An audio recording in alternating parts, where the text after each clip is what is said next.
नाही त्यामुळे इजा होऊ शकते हाताला, इकडे इकडे लागू शकते. आपण आहे ना नेल कटरनी नख काढू. हे बघा त्या मुलीची नख बघ किती घाण आहे, बघितली का? मग कशामुळे नख काढायची? ही घाण आहे ना पोटात जाते. मग तुम्ही पुन्हा असे नख कुरचडतात, बरोबर आहे का? मग ते असं म्हणतात फेकून द्यायचं, पण निम्मी पोटात जाते निम्मी बाहेर जाते, बरोबर आहे? मग कुर्ता द्यायची का नख? आणि हे नख कुरतडते बसल्यानंतर असं नख कुरतडतो ना, तर हे नख कुरतडायचं नाही. कुरता जर एखादा नखाचा तुकडा आपल्या पोटामध्ये गेला तर ते आतड्यामध्ये जाऊन त्याची कुरूप बनतं. जसं आपल्या पायात काटा घुसले पायामध्ये कुरूप होतं, तसंच त्या आतड्यामध्ये त्याचं कुरूप होतं. त्याची कालांतराने गाठ बनते. गाठ बनल्यानंतर ते पुढे चालून त्याचं रूपांतर कॅन्सर मध्ये होऊन जातं. आतड्याचं कॅन्सर असे म्हणतात त्याला.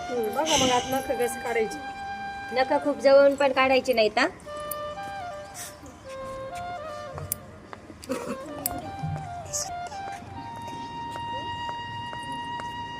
कॉलर पण नाही खायचं. चालतं चालतं मला असे चालले का स्वतःच कॉलर खातात. तोंडामध्ये असं कॉलर पण खायचं नाही. कॉलरचे जंतू जर तुमच्या पोटामध्ये गेले तर परत मग तुम्हाला उलट्या मग काय खाल्लं दुकानचं तेव्हा पुढे खायचं नाही. तुझी नखत किती घाण आहे, ही बघ हीच घाण आहे ना पोटात जाते. मग खूप जवळून पण नाही काढायचे नका, थोडेसे जागा किंचित ठेवायचे.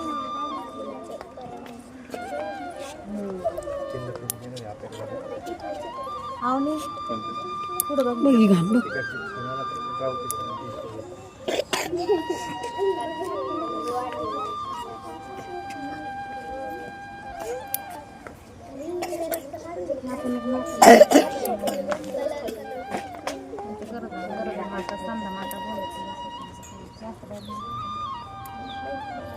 बरं असं का?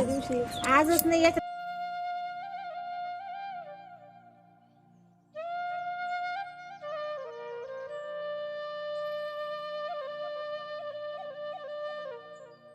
हे बघा आता वाढल्याची थोडी.